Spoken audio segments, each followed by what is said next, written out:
Inihayag ng Department of Foreign Affairs na agad nitong nai-alerto ang International Criminal Police Organization o Interpol hinggil sa kanselasyon ng passport ng puganteng si Saldico.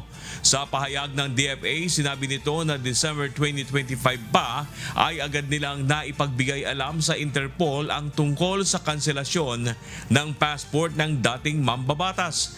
Kapwa na-revoke o binawi ang regular at diplomatic passport ni Ko sa bisa ng court order na agad na i-report sa Interpol. Dagdag pa ng DFA, maaaring ginamit ni Ko ang isa pa niyang regular passport sa kanyang pagbiyahe mula Germany patungong Czech Republic. Subalit ito ay nag-expire na noong pang September 2022, kaya't hindi na nila ito nangangailangan ng kanselasyon.